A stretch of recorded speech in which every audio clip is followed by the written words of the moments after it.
విశాఖ దువ్వాడ సెజ్లో బయోమాక్స్ సంస్థలో చెలరేగిన మంటలు ఎట్టకేలకి అదుపులోకి వచ్చాయి. ఫైర్ ఫైటర్స్ 36 గంటల పాటు శ్రమించి మంటల్ని అదుపులోకి తీసుకొచ్చారు. 11 ట్యాంకులలో బయోడీజిల్ పూర్తిగా దగ్ధమైపోయింది. నిన్నటి వరకు కంటైనర్స్ అన్ని తగలబడుతూనే ఉన్నాయి. ఆ దృశ్యాలు చూద్దాం.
విశాఖ దువ్వాడ సెజ్లో తాజా పరిస్థితిపై మరింత సమాచారం మా ప్రతినిధి అశోక్ అందిస్తారు.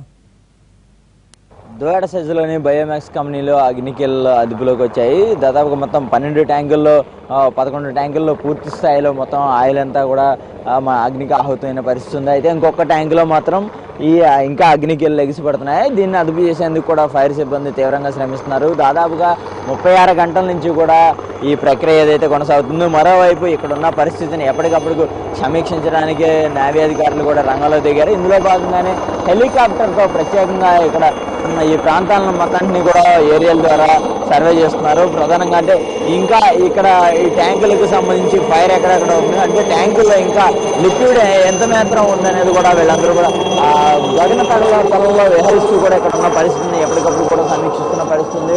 అయితే చూడొచ్చు 36 గంటలుగా తీవ్రంగా శ్రమించిన ఫైర్ సిబ్బంది మొత్తం దాదాపుగా మంటల్ని అదుపులోకి తెచ్చారని చెప్పుకోవచ్చు. అయితే ప్రధానంగా ఇందులో ఉన్న ఈ కెమికల్ కారణంగా మొత్తం అగ్నికి ఆహుతవడంతో ఈ ట్యాంకులన్నీ కూడా పూర్తిగా మెల్ట్ అయిపోయిన పరిస్థితి ఉంది. మనం చూస్తే కనుక ఇంకా ఒక్క ట్యాంక్ మాత్రమే ఇంకా ఈ లిక్విడ్తో ఉంది. ఇందులో కూడా కొంతమేర అగ్నికీళ్ళు ఎగిసిపడుతున్నాయి. దీన్ని కూడా అదుపు చేసేందుకు ప్రయత్నిస్తున్నారు.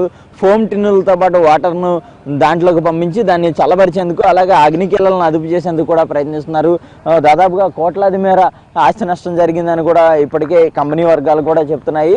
మొత్తం 18 ట్యాంకుల్లో 6 ట్యాంకులను పూర్తి స్థాయిలో సురక్షితంగా కాపాడగలిగిన పరిస్థితి అయితే మనకు కనబడుతుంది. మరోవైపు నిన్న సాయంత్రం నుంచి కూడా ఈ 6 ట్యాంకులకు ఉన్న యువతలో ఉన్న ట్యాంకుల నుంచి కూడా ప్రెజర్ ఏమాత్రం అవతలకు వెళ్లకుండా వాటి నుంచి కూడా ఫైర్ బయటకు రాకుండా వాటిని కూడా కూల్ చేసేందుకు, అలాగే వాటిని ప్రెజర్ని కంటిన్యూషన్ చేసేందుకు వాటికి ఫోమ్ని కూడా నింపడం జరిగింది. మొత్తం 6 ట్యాంకులన్నీ కూడా సురక్షితంగా ఉన్నాయి. మొత్తం ఈ ప్రాంతంలో చూస్తే కనుక 12 ట్యాంకులు కూడా పూర్తిగా కాలిపోయినాయి. 12 ట్యాంకుల్లో చూస్తే కనుక ఒక 5 ట్యాంకులు పూర్తిగా కరిగిపోయి ఇవన్నీ కూడా మెల్ట్ అయిపోయిన పరిస్థితి ఉందని చెప్పుకోవచ్చు. అయితే ఇంకొక ట్యాంకులో మాత్రం అగ్నికీళ్ళు ఎగిసిపడుతున్నాయి. దీన్ని మధ్యాహ్నానికల్లా కూడా అదుపు చేసేందుకు అవకాశం ఉందని కూడా అగ్నిమాపక సిబ్బంది దగ్గర ఉన్న సమాచారం. మొత్తానికి అయితే కనుక 36 గంటల నుంచి ఎగిసిపడుతున్న అగ్నికీళ్ళు ఏదైతే ఉందో ఇప్పుడు పూర్తి స్థాయిలో అదుపులోకి వచ్చినాయనే చెప్పుకోవచ్చు. ఇది ఇక్కడ ఉన్న తాజా పరిస్థితి. కెమెరా పర్సన్ హరితో అశోక్, NTV, విశాఖ.